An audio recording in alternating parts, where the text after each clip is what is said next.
5계명부터 10계명까지는 사람에 대한 의무의 조항들인데요. 이 5계명부터 10계명까지 해석하는 데 있어서 예수님의 율법을 요약하신 말씀과 인생의 황금률을 되새겨 보면 아주 큰 유익이 있습니다. 내 이웃을 내 자신같이 사랑하라 라는 말씀, 그리고 대접받고자 하는 대로 남을 대접하라 라는 이 원리가 5계명부터 10계명에 담겨져 있죠. 그러므로 도둑질하지 말라라는 것은 분명히 이웃을 사랑하는 방법이기도 하면서 또 나도 그렇게 대접받고자 하는 방식인 것입니다. 5계명은 부모님에 대한 공경을 통해서 사람들 사이의 질서와 권위를 인정하라는 가르침이고, 6계명은 하나님의 형상으로 창조된 사람의 생명을 존귀하게 여기라라는 가르침입니다. 7계명은 하나님의 형상으로 창조된 사람의 순결을 지키라라는 가르침이고요. 오늘 8계명은 그 하나님의 형상으로 창조된 사람의 소유권을 존중하라라는 가르침입니다.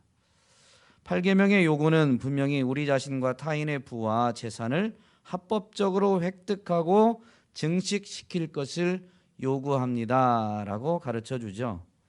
즉 합법적인 방법으로 돈을 버는 일에 열심을 내라라는 가르침입니다. 참 낯선 가르침일까요? 돈이, 물질이 영성과 충돌할 때가 많기 때문에 전통적으로 교회 안에서 이 돈을 버는 것에 대해서 열심인 부분, 즉 부를 축적하는 부분에 대해서 조금은 경계하는 입장이 컸습니다. 물론 경계해야 됩니다. 돈이 갖고 있는 힘이 있습니다. 돈은 더군다나 오늘날은 더 이게 분명해지는데요. 돈은 하나님의 자리에 오르고자 하는 속성을 나타냅니다. 돈 자체가 아니라 물론 이 사단이 그렇게 그 배후 위에서 역사하는 것이겠죠. 어쨌든 돈은 사실은 중립적인 이 하나의 어떤 물건, 물질인데, 그런데 이 돈이 갖고 있는 힘이 그렇게 강력해서 하나님의 자리를 대신 차지하게 되는 일들이 너무 자주 일어나죠. 그래서 돈은 분명히 경계해야 되는 것은 맞지만 돈을 합법적으로 버는 것을 우리가 멀리해서는 안 됩니다. 합법적으로 돈을 버는 것은 열심을 내되, 사실 성경에서 가르치는 것은 돈을 많이 버는 것을 금하는 것이 아니라 돈을 사랑하고 숭배하는 것을 금지하는 것이지, 돈을 정당하게 버는 것을 금지하고 있지는 않습니다. 지혜서에서는 이 돈 버는 것에 있어서 열심을 낼 것을 분명히 권면하는데요. 잠언 27장 23절 말씀에 보면, 이 고대 사회인 걸 여러분 감안해서 이 말씀을 들으셔야 됩니다. 내 양떼의 형편을 부지런히 살피며 내 소떼에게 마음을 두라. 목축업이 주된 사업 중에 하나였던 이 유목민인 고대 이스라엘 사람들에게 지혜의 가르침이 뭐냐면, 양떼의 형편을 부지런히 살피며 내 소떼에게 마음을 두라라는 것입니다.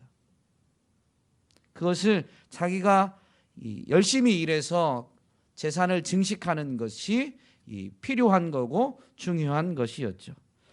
하나님은 각 사람들에게 재물 얻을 능을 주셨습니다.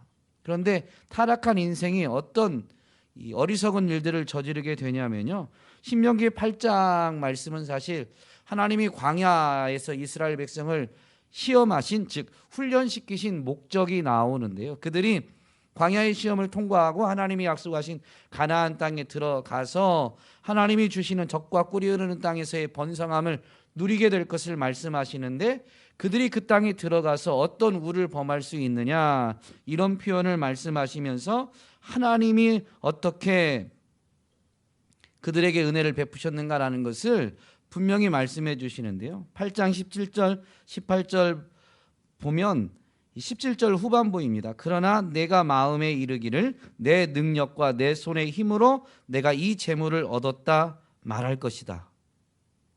하나님이 그들을 인도하셔서 젖과 꿀이 흐르는 가나안 땅에 들어가서 그들에게 이 번성하게 되는 은혜를 베풀어 주실 것인데, 그들이 어떤 일들을 저지르게 되느냐, 어떤 말을 하게 되느냐, 내 능력과 내 손의 힘으로 내가 이 재물을 얻었다 말할 것이다 라고 하나님이 미리 말씀해 주십니다.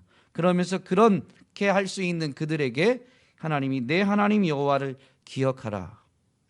그가 내게 재물 얻을 능력을 주셨음이라. 하나님을 기억하지 않아도 사람들은 열심히 일하면 돈을 벌게 되어 있어요.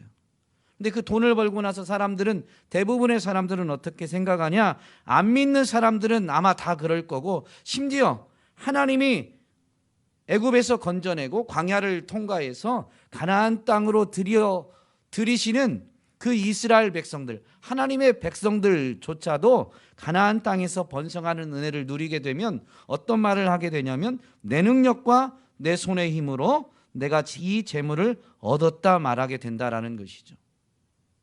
안 믿는 사람들은 다 이렇게 말할 것인데, 오늘 그리스도인들 중에서도 이런 말을 할 수 있습니다. 하고 있는 경우도 많이 보게 되는 것이죠. 그런 이 하나님의 백성들을 향해서 하나님이 내 하나님 여호와를 기억하라. 그가 내게 재물 얻을 능력을 주셨음이라. 사람을 창조하신 그 하나님이 하나님의 형상을 따라 창조하셨는데요, 그 사람이 지혜, 건강, 이것을 온전히 누릴 수 있도록 하나님이 아낌없이 은혜를 베풀어 주신 것입니다. 그러므로 그가 지혜를 발휘해서 재물을 얻었든, 육체적 노동을 통해서 재물을 얻었든, 재물 얻을 능 자체는 하나님으로부터 온 것입니다.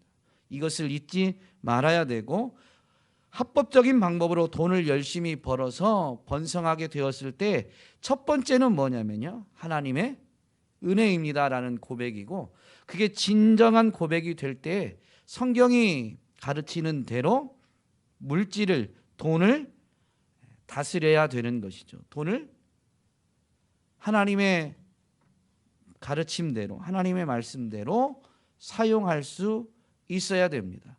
돈을 섬기는 것을 금지합니다.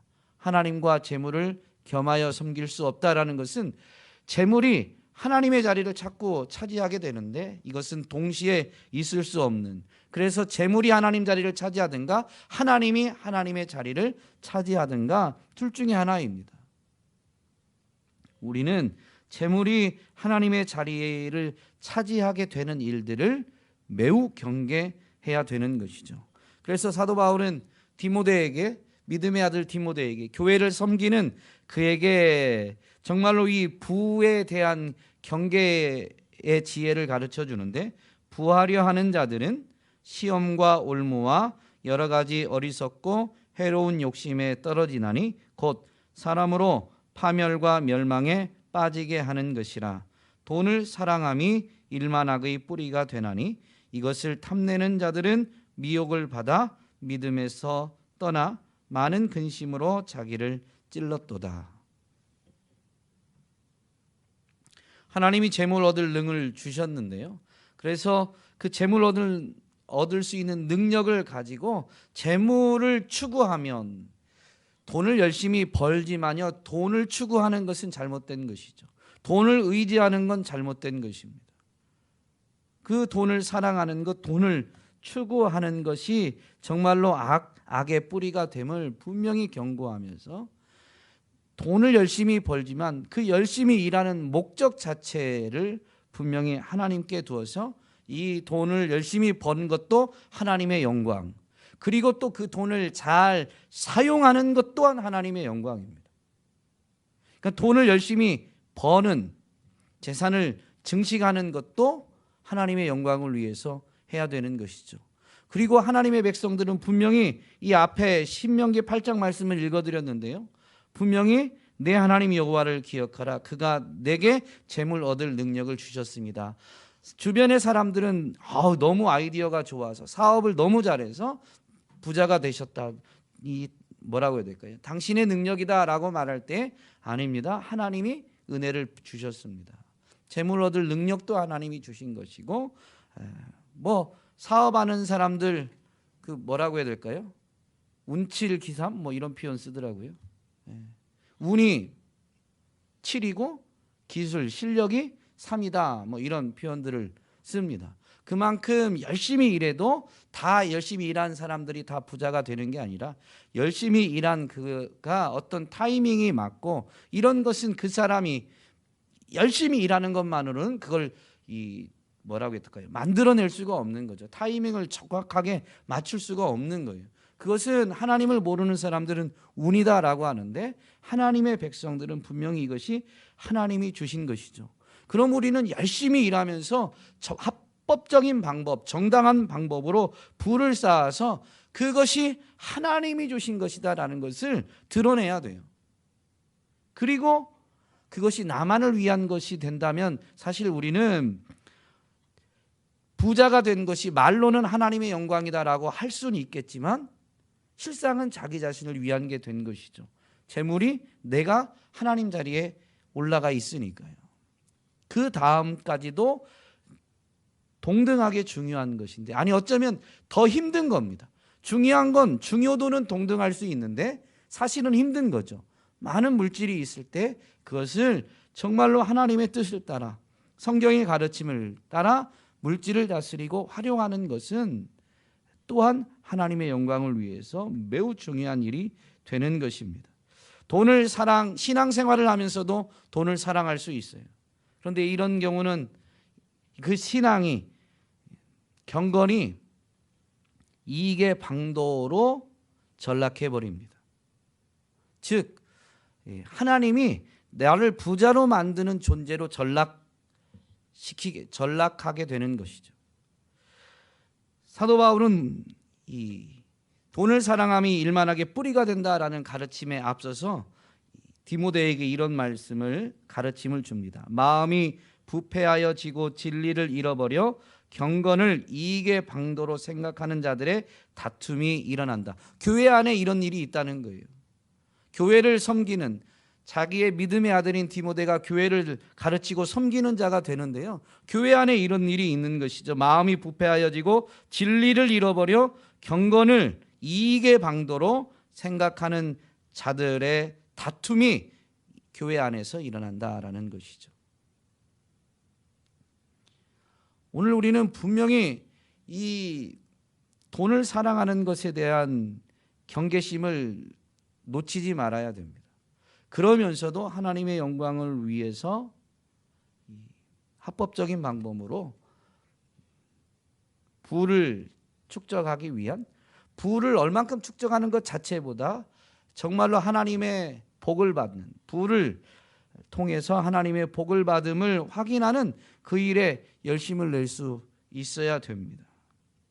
그러나 그것이 삶의 궁극적 목적이 되어서는 결코 안 되는 것이죠. 우리 마음이 부패해지는 일은 일어나서는 안 되겠습니다. 그것은 하나님을 우상으로 전락시키는 일이기 때문입니다. 합법적인 방법으로 돈을 버는 일에 열심을 낸다면 또한 뒤따르는 이 습관, 뒤따라야만 하는 이 삶의 방식, 자세가 있는데 절약, 검소함입니다. 절약하고 검소함이죠. 과소비, 낭비, 사치를 절제해야 됩니다. 돈을 많이 벌어도 과소비, 낭비, 사치한다라는 것은 그 많은 돈으로 자기 자신을 드러내고 자기 자신을 내세우기 위함이죠. 이런 것들을 절제해야 되는데요, 예수님은 오병이어의 사건을 일으키시고 나서 제자들에게 남은 것을 거두라고 하셨습니다. 보리떡 5개와 물고기 2마리만 있어도 5,000명을 먹이실 수 있는 능력이 예수님께 있어요. 예수님이 누구인지 아는 사단이 예수님을 시험할 때 돌덩이를 떡덩이가 되게 하라고 요구했거든요. 미혹했거든요. 예수님은 돌을 떡으로도 만드실 수도 있으신 분이십니다. 그러나 사람의 몸을 입고 이 땅에 오신 그분이 돌을 떡으로 만들어 드신 적이 없어요. 물론 오병이어의 이적을 분명히 행하신 적은 있지만 모든 이 말씀을 증거하는 현장에서 그러신 것은 아닙니다. 그 오병이어는 이제 사람들이 돌아가다가 지쳐서 쓰러질까 봐 그 사람들을 걱정하기도 하셔서 그들을 위해서기도 하고 또 하나님의 나라를 나타내기 위해서이기도 하죠. 그것이 맞아 떨어졌기 때문에 이 이적을 베푸셨지만 매번 이적으로 사람들을 먹이거나 제자들을 먹이시는 게 아닙니다. 그래서 남은 것을 거두라라고 했습니다. 제자들은 예수님이 거기서는 말씀하셨으니까 남은 것을 거두게 되지만 그리고 이제 이동할 때는 그걸 가지고 오지 않았어요. 물론 예수님이 그걸 챙겨와라 라고 했는지는 잘 모르겠지만 어쨌든 아무리 엄청난 것을 이뤄내고 많은 것을 남겼어도 그것을 그냥 이렇게 낭비, 허비하도록 하시지는 않은 것은 분명한 가르침인 것이죠.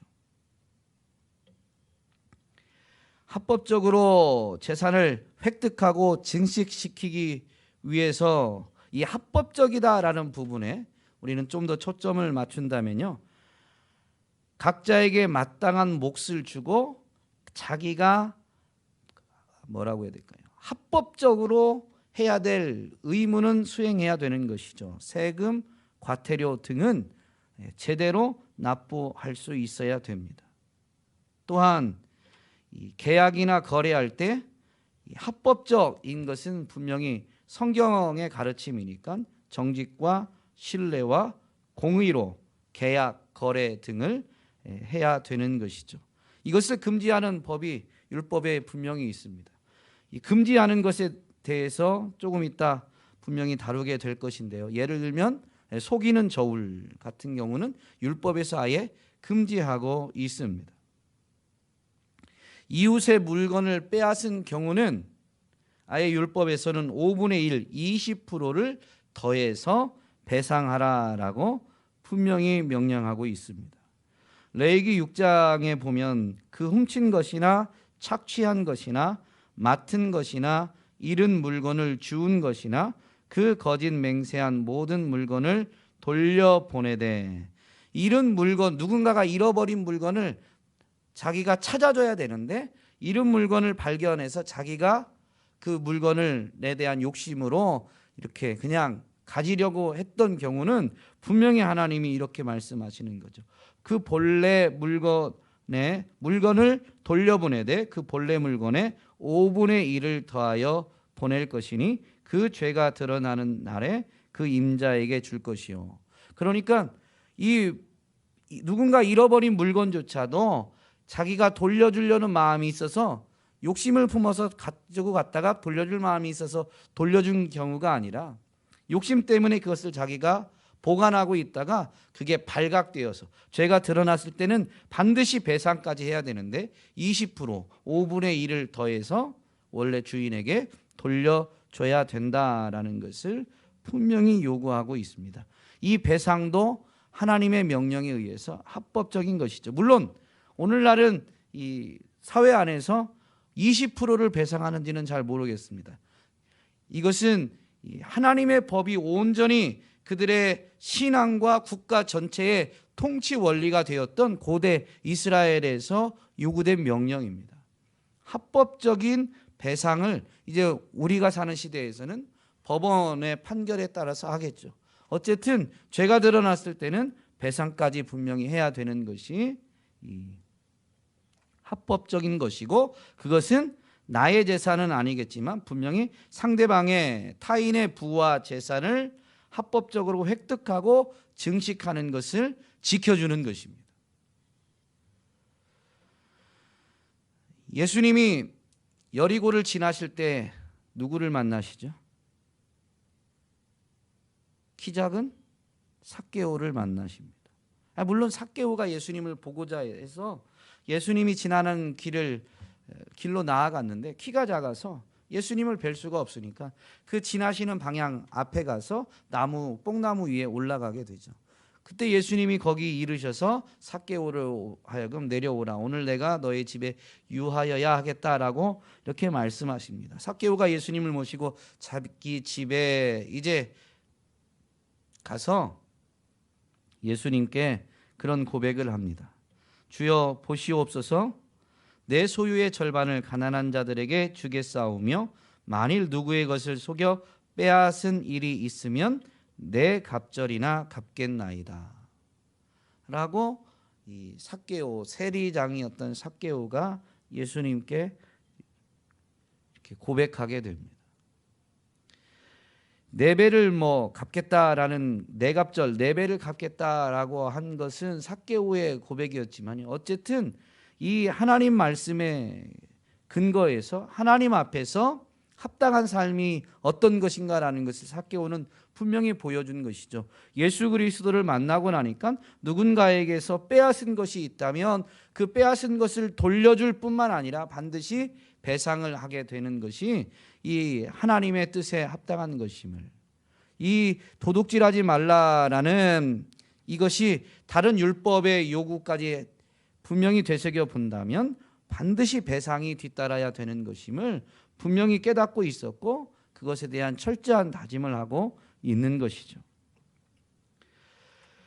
합법적으로 재산을 획득하고 증식하는 데 있어서 자기 자신뿐만 아니라 타인에게도 그러해야 되니요, 이웃의 재산에 부당한 손해가 생기지 않도록 도움이 필요할 때는 도와주어야 됩니다. 신명기 22장 말씀에 보면 내 형제의 소나 양이 길 잃은 것을 보거든 못 본 채 하지 말고, 그 내 것이 아니니까 가져가지 않는 것도 오늘날은 어떻게 보면 착한 사람일 수도 있겠죠. 그런데 율법의 요구는 그냥 이렇게 방관하는 것으로 만족할 것을 말씀하시지 않습니다. 못 본 채 하지 말고 너는 반드시 그것들을 끌어다가 내 형제에게 돌릴 것이요, 내 형제가 내게서 멀거나 또는 내가 그를 알지 못하거든 그 짐승을 내 집으로 끌고 가서 내 형제가 찾기까지 내게 두었다가 그에게 돌려주라라고 분명히 말씀하십니다. 그러니 이웃이 이 재산에 부당한 손해가 생기지 않도록 도움을 적극적으로 주라는 것이 이 율법의 요구, 가르침인 것입니다. 그 율법의 압축판이 십계명이니까 간단히 도둑질하지 말라라는 표현은 매우 소극적인 것 같지만 사실 예수님의 가르침 보면 내 이웃을 내 몸처럼 사랑하라라는 것이 더 근본적인 가르침이고, 율법의 다른 명령들을 보면 매우 구체적이고 적극적으로 이 일을 행할 것을 요구하고 있는 것을 알 수가 있습니다. 출애굽기 23장에도 비슷한 말씀이 있는데, 내가 만일 너를 미워하는 자의 나귀가 짐을 싣고 엎드러짐을 보거든 그것을 버려두지 말고. 어떤 사람의 낙이요? 미워하는 사람. 미워하는 사람. 우리 윤주성 집사님 사업을 하시는데 사업하시는 중에 미운 사람이 있으세요? 없으세요? 있습니다. 없으면 예수님이시죠. 예수님을 많이 닮으셔서 혹시 그럴지도 모르겠지만 어쨌든 우리 사람이니까 미운 사람이 있을 수 있습니다. 그런데 만일 너를 미워하는 자의 나귀가 짐을 싣고 엎드러짐을 보거든 그것을 버려두지 말고 그것을 도와 그 짐을 부릴지니라. 그가 손해를 보지 않도록 봤다면 도와주라라는 것입니다.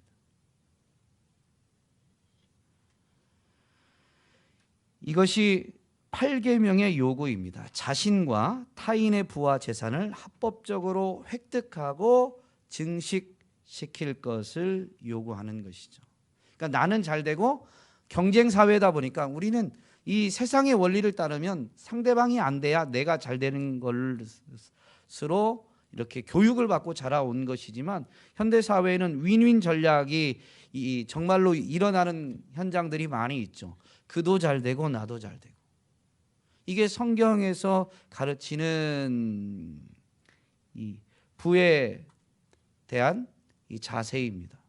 나도 부를 합법적으로 획득하고 증식하고 내 이웃도 부를 합법적으로 획득하고 증식하는 어떤 이 뭐라고 해야 될까요? 대박난 비밀은 이 며느리도 안 알려주는 것이 우리나라 뭐라고 해야 될까요? 철학이라고 해야 되나요? 뭐라고 표현해야 될지. 그런데 그게 아니라 필요한 사람에게는 지식을 공유하고 더불어서 함께 잘 되는 길을 정말로 찾아갈 수 있다면 찾아가야만 하는 것이죠. 모든 비밀을 공개하라라는 의미는 아닙니다. 왜냐하면 내가 그렇게 해도 받아들이는 사람이 그렇지 못하면 그것이 도리어 다툼과 분란이 될 수도 있는 것이죠. 이기적인 목적이 아니라 이것이 오픈되었을 때 다툼과 분란이 될 것 같으면 우리에겐 지혜가 필요한 것입니다. 어쨌든 나만이 아니라 타인의 재산도 합법적으로 획득하고 증식하는 것에 대한 이 요구가 이 계명 안에 담겨져 있다라는 것을 잊지 말아야 되겠습니다. 이 합법적으로 나와 타인의 재산을 획득하고 증식시키는 데 있어서 금지되는 사항들은 그러면 무엇일까요? 물론 이 소요리 문답에서는 우리 자신과 이웃의 부와 재산을 부당하게 축적하는 것을 금지하는 것이고 우리 자신과 이웃의 부와 재산을 축적하는 것을 방해하거나 방해할 수 있는 것은 금지한다라고 이렇게 볼 수 있습니다. 부당한 방법으로 하는 것도 금지하는 것이고 또 재산을 합법적으로 축적하는 것을 방해하는 모든 것도 금지하는 것이죠. 무엇이 있을까요? 합법적인 방법이 아닌 불법적인 것들은 다 금지됩니다. 물론 오늘날은 이제 많이 없어졌지만 고대 사회 같은 경우 우리나라도 얼마 전까지도 이런 일들은 있었죠. 인신매매 또 작물을 소유하는 것 누군가는 잃어버린 거잖아요. 도둑질에서 나온 물건이니까. 근데 그게 아무리 좋아 보여도 더군다나 작물은 조금 정상가보다는 낮게 거래가 되어지는데 그 물건에 대한 욕심 때문에 그 작물을 우리가 조금 싸게 구입하는 나는 그 파는 자에게 뭐라고 해야 될까요? 값을 주고 얻는 것 같지만 제 값이 아니라 조금 저렴하게 구입하고 싶은 욕심 때문에 그러게 되는 것인데 그것이 잃어버린 자에게는 자기가 잃어버린 것을 찾을 수 없는 일이 되죠. 내가 사지 않아도 누군가가 살 텐데요. 물론 그럴 수 있지만 하나님의 말씀 앞에서 우리가 먼저 그것을 행할 이유는 없는 것이죠. 속이는 저울을 분명히 금지하고 있습니다. 지게표를 제거하는 것. 이 지게표는 땅의 경계를 나타내는 도리입니다.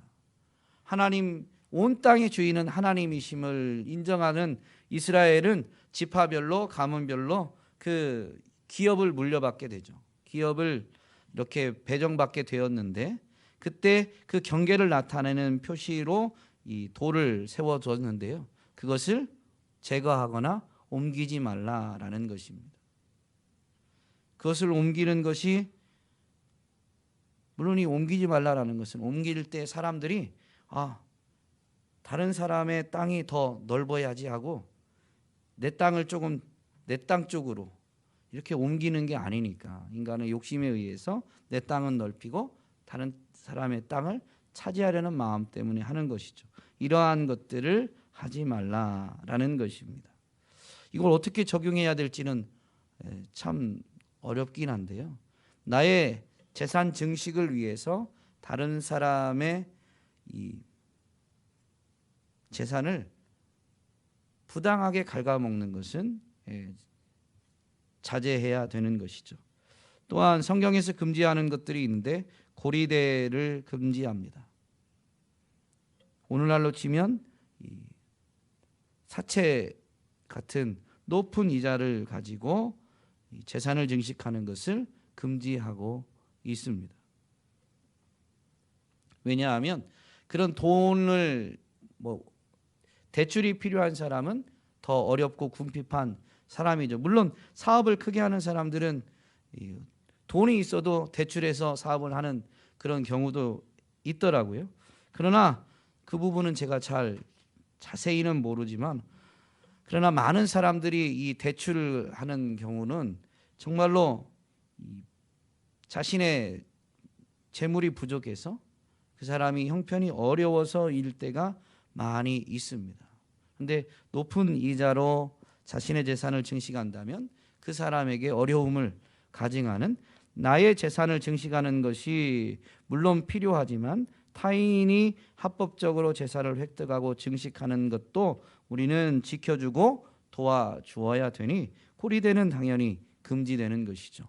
뇌물도 금지되는데요. 이 뇌물은 사람과 사람 사이에 분쟁이 있을 때 뇌물을 통해서 올바른 판결이 아니라 그 판결을 굽게 하는 것이죠.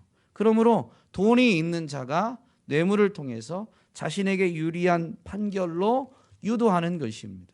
그러니 돈이, 뇌물을 쓰는 것도 잘못됐지만 그럴 형편이 안 되는 사람은 이 뇌물이 사용되어지면 더 어려운 상황에 놓이게 되는 것이죠. 이것 자체를 금지한다라는 것입니다. 매점 매석도 성경은 금지하고 있습니다.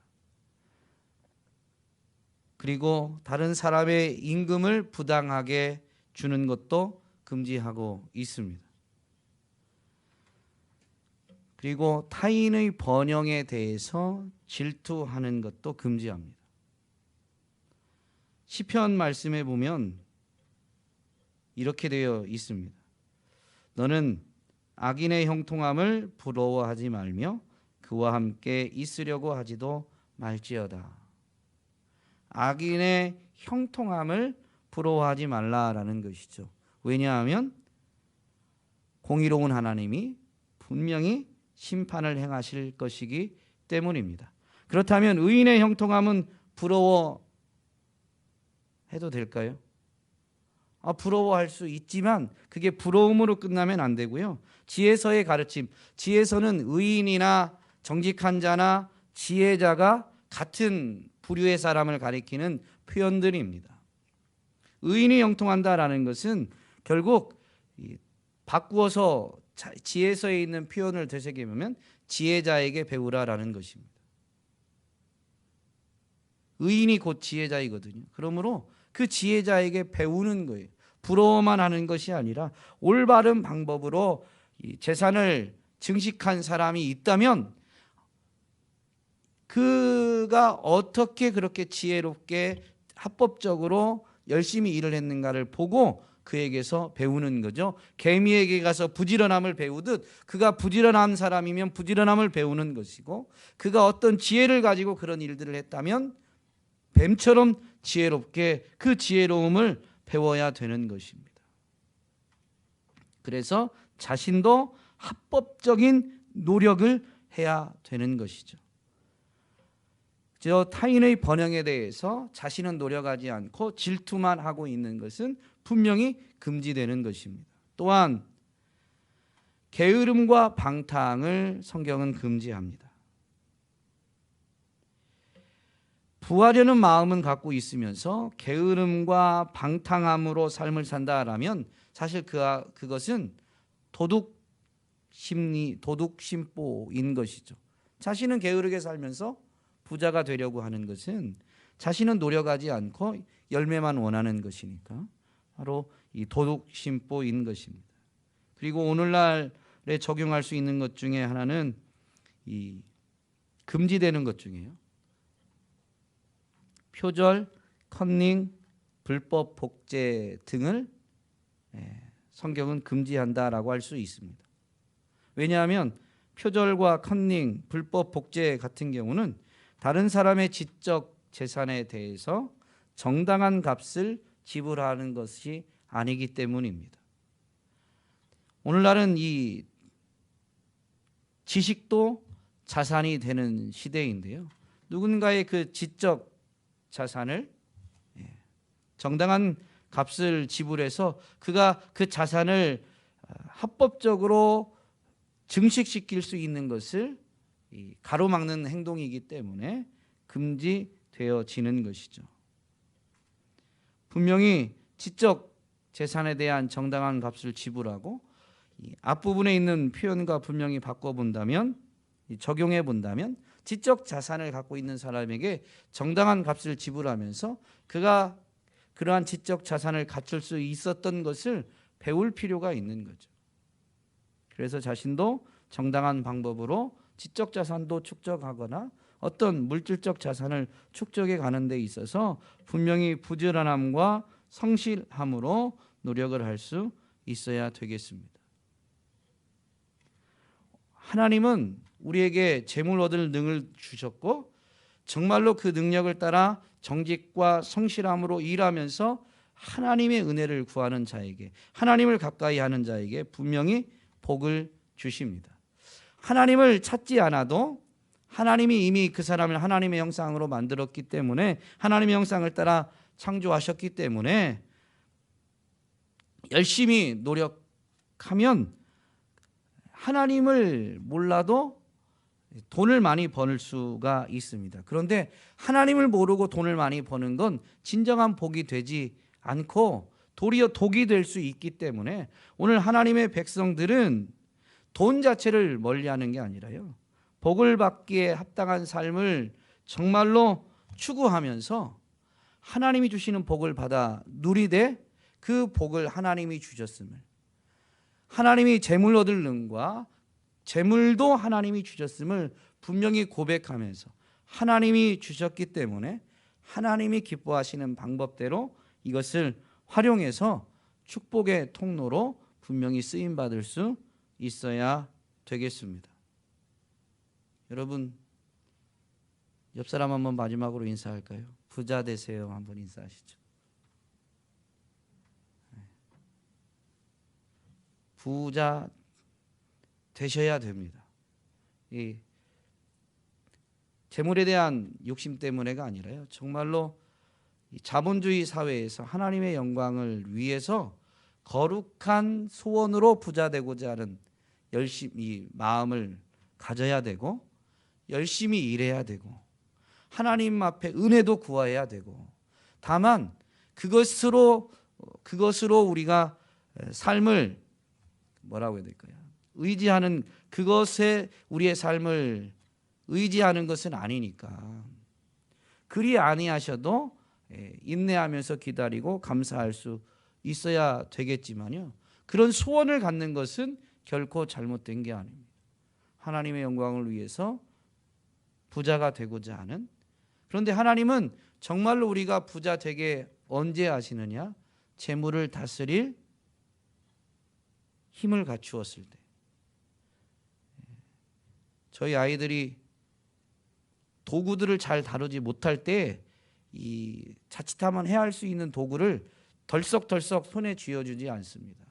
아이들이 이제 학교에 지나가면 뭐 이렇게 종이를 자르고 오리고 하는 일들이 있는데요, 그냥 막 이 커터칼 같은 경우를, 안전장치 없는 도구를 막 쓰게끔 하지 않아요.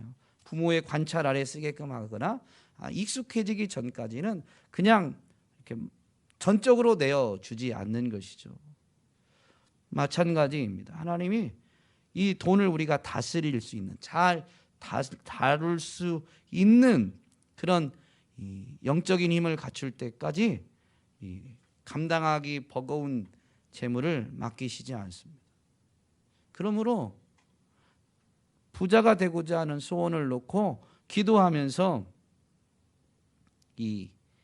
열심히 일을 해야 되겠지만요, 정말로 우리가 하나님의 영광을 위해서 그런 소원을 가졌다면요, 성경의 원리를 철저히 따르면서 재물을 다스리는 훈련을 잘할 수 있어야 되겠고, 그리고 그것 자체로도 이미 기뻐하고 즐거워하면서 모든 것이 하나님의 은혜임을 늘 인정하고 고백하는 훈련이 반드시 필요합니다.